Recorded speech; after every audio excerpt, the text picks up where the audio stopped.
विवादित आईएएस अधिकारी पूजा खेड़कर मुश्किल में है। पूजा के खिलाफ जांच चल रही है। संकेत मिल रहे हैं कि उनका आईएएस कैडर को रद्द किया जा सकता है, साथ ही जेल भी भेजा जा सकता है, क्योंकि पूजा खेड़कर के खिलाफ शुरुआती जांच में ही दो बड़ी गड़बड़ियां नजर आ रही हैं।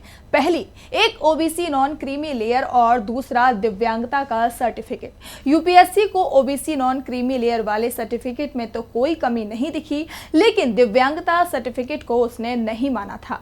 तो आखिर सवाल ये उठ रहे हैं कि जब पूजा खेड़कर के दिव्यांगता सर्टिफिकेट को यूपीएससी से खारिज कर दिया गया था, तो फिर पूजा का सिलेक्शन आखिर कैसे हो गया, उन्हें पोस्टिंग कैसे मिल गई? और अब जो खबर आ रही है उसमें निशाने पर सीधे सीधे प्रधानमंत्री नरेंद्र मोदी आते दिखाई दे रहे हैं। इस बीच यूपीएससी के चेयरमैन मनोज सोनी के इस्तीफे ने भी संकेत दे दिए हैं कि पीएम मोदी इस मामले में घिरे उससे पहले ही कोई और इसकी जिम्मेदारी ले ले। सोनी अपने इस्तीफे का कारण भले ही कुछ और बताएं, लेकिन साफ है अब पीएम मोदी इस मामले में फंसते दिखाई दे रहे हैं। तो कैसे पीएम मोदी का सीधा कनेक्शन जुड़ रहा है पूजा खेड़कर मामले से, इसी सवाल के जवाब पर हम तलाश करेंगे। पहले बात करते हैं कि आखिर ये पूरा मामला आखिर है क्या। पूजा खेड़कर जो साल 2022 में यूपीएससी का एग्जाम क्लियर करती हैं, ऑल इंडिया रैंक थी 841। पूजा ने इम्तिहान में ओबीसी नॉन क्रीमी लेयर के कोटे से वो बैठी थी और साथ ही दिव्यांग कोटे से आई थी। पूजा ने आंखों की परेशानी के साथ ही दिमागी बीमारी का जिक्र किया था, इसीलिए 841 रैंक के बावजूद उन्हें आईएएस की कैटेगरी में रखा गया था। आईएएस बनते ही पूजा मसूरी पहुंच गई, जहां उनकी ट्रेनिंग शुरू हो गई। लेकिन यूपीएससी के भी अपने कुछ कायदे कानून हैं। यूपीएससी ने पूजा की दिव्यांगता की जांच कराने का फैसला किया। यूपीएससी सिर्फ सरकारी अस्पतालों की रिपोर्ट को ही मानता है। पूजा के मेडिकल टेस्ट के लिए यूपीएससी ने कुल 6 बार एम्स में डॉक्टर से अपॉइंटमेंट लिए। पहली बार 22 अप्रैल 2022 को उसे टेस्ट के लिए कहा गया। इसके बाद 26 मई 2022 को दूसरी बार एम्स बताने को कहा गया, वो तब भी नहीं गई। फिर 1 जुलाई 2022, 26 अगस्त 2022, 2 सितंबर 2022 और 25 नवंबर 2022 को भी टेस्ट के लिए एम्स जाने को कहा गया। पूजा का एमआरआई भी किया जाना था ताकि ये पता किया जा सके कि उसकी रोशनी जाने की वजह क्या है, लेकिन उन्होंने टेस्ट नहीं कराया। कुछ वक्त बाद उसने प्राइवेट अस्पताल का मेडिकल सर्टिफिकेट यूपीएससी को सौंप दिया। यूपीएससी ने रिपोर्ट लेने से इनकार कर दिया। यूपीएससी ने पूजा का मामला कैट यानी कि सेंट्रल एडमिनिस्ट्रेटिव ट्रिब्यूनल के पास भेज दिया और कैट ने भी वही फैसला किया जो यूपीएससी का था, यानी पूजा की तरफ से जो मेडिकल सर्टिफिकेट प्राइवेट अस्पताल वाले जमा कराए गए थे उन्हें नहीं माना गया। जाहिर सी बात है, जब पूजा के सर्टिफिकेट ही मान्य नहीं हुए थे तो उन्हें कहीं तैनाती मिलनी भी नहीं थी। और यहीं से सवाल पीएम मोदी की तरफ भी उठने लगे हैं। प्रधानमंत्री कार्यालय सवालों के घेरे में आए तभी एक और घटना हो गई।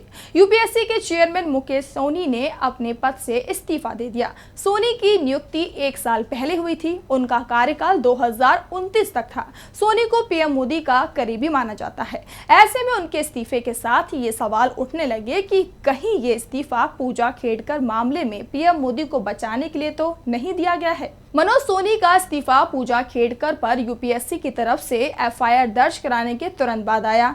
मनोज सोनी भले ही कह रहे हों कि पूजा खेड़कर मामले से उनके इस्तीफे का कोई संबंध नहीं है, लेकिन अब जो जानकारी निकलकर सामने आ रही है उसमें साफ हो गया है कि पूजा के आईएएस बनने के पीछे मनोज सोनी का ही बड़ा हाथ है।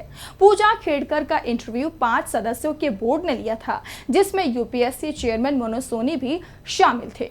बोर्ड ने पूजा को 275 में से 184 अंक दिए थे और इंटरव्यू में पूजा को मेरिट में 6वां स्थान मिला था। पूजा ने भी बाद में कहा था कि इंटरव्यू में मनोज सोनी उसकी सराहना कर रहे थे और उन्होंने उनकी शुभकामनाएं भी दी थी। पूजा खेड़कर ने ही कहा था कि उनसे किसी तरह के विवादित सवाल या अंतर्राष्ट्रीय संबंधों से जुड़े प्रश्न नहीं पूछे गए थे। बेहद आसान सवाल पूछे गए और उनके जवाब पर मनोज सोनी हर बार अपनी सहमति जताते रहे। साफ है, मनोज सोनी भले ही दावा करते हैं कि उन्होंने निजी कारणों के चलते यूपीएससी के अध्यक्ष पद से इस्तीफा दिया हो, इसका पूजा खेड़कर के मामले से कोई संबंध नहीं है। लेकिन जो संकेत और सबूत सामने आ रहे हैं उसमें पूजा के सिलसिले को लेकर मनोज सोनी भी सवालों में घिरते दिखाई दे रहे हैं।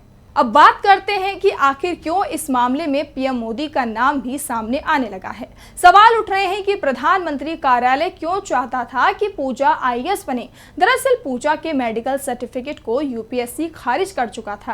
कैट में मामला गया तो कैट ने भी पूजा के मेडिकल सर्टिफिकेट को खारिज कर दिया था।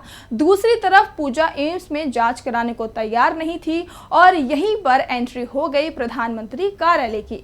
नियमों के अनुसार पूजा की कहीं तैनाती होनी ही नहीं चाहिए थी, लेकिन इसी साल जून में उसको महाराष्ट्र कैडर देते हुए पुणे में ट्रेनी आईएएस अफसर के तौर पर असिस्टेंट कलेक्टर बनाकर भेज दिया गया।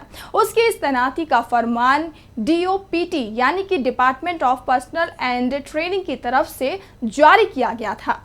और सबसे बड़ी बात तो ये है कि डीओपीटी सीधे प्रधानमंत्री के अधीन आता है, यानी प्रधानमंत्री कार्यालय से सीधा पूजा खेड़कर की तैनाती के आदेश जारी किए गए थे। ऐसे में सवाल उठ रहे हैं कि आखिर जब यूपीएससी को जिस अधिकारी पर संदेह था उसके समर्थन में प्रधानमंत्री कार्यालय और डीओपीटी खुलकर क्यों आ गया था, और मनोज सोनी ने क्यों पूजा से इंटरव्यू में आसान सवाल पूछे, क्यों उन्हें इंटरव्यू में सबसे ज्यादा अंक दिए गए। लेकिन अब ये मामला खुल चुका है, फर्जीवाड़े की परतें खुल रही हैं। पुलिस ने जिन धाराओं में पूजा पर केस दर्ज किया है उसमें उनकी गिरफ्तारी भी तय मानी जा रही है। इसके बाद भी ये साफ हो जाएगा कि आखिर कैसे प्रधानमंत्री कार्यालय की तरफ से उनके फेवर में आदेश जारी किए गए थे। वैसे जिस तरह से पीएम मोदी को बचाने की कोशिश शुरू हो गई है, मनोज सोनी का इस्तीफा हुआ है, उसके बाद ये भी कहा जा रहा है कि क्या जांच की दिशा पीएम मोदी की तरफ मुड़ेगी, क्योंकि जांच दिल्ली पुलिस कर रही है और दिल्ली पुलिस केंद्रीय गृह मंत्रालय के अधीन आती है, यानी मामला एक बार फिर केंद्र के पास ही आ रहा है। दिल्ली पुलिस की जांच में कुछ भी निकल कर सामने आए, लेकिन एक बात तो साफ हो गई है कि डीओपीटी की भी जांच होनी चाहिए कि आखिर किसके इशारे पर उसकी तरफ से पूजा खेड़कर की नियुक्ति के आदेश जारी किए गए थे। नीति आयोग के पूर्व चीफ एग्जीक्यूटिव अमिताभ कांत ने तो ऐसे सभी मामलों की पूरी तरह से जांच कराने की मांग कर दी है, जिससे यूपीएससी पर जो लोगों का भरोसा है वो कायम रहे। चयन योग्यता और ईमानदारी के आधार पर होना चाहिए, साथ ही आरक्षण का जो कोटा है वो बना रहना चाहिए। हमारे चैनल से जुड़े रहने के लिए YouTube पर टाइप करें DB लाइव, सब्सक्राइब बटन को क्लिक करें और बेल आइकन को दबाना न भूलें ताकि खबरें आप तक पहुंचती रहें। देखते रहिए DB लाइव, क्योंकि यहाँ हैं खबरें लगातार। हमारे चैनल से जुड़े रहने के लिए YouTube पर टाइप करें DB लाइव, सब्सक्राइब बटन को क्लिक करें और बेल आइकन को दबाना न भूलें ताकि खबरें आप तक पहुंचती रहें। देखते रहिए DB लाइव, क्योंकि यहाँ हैं खबरें लगातार।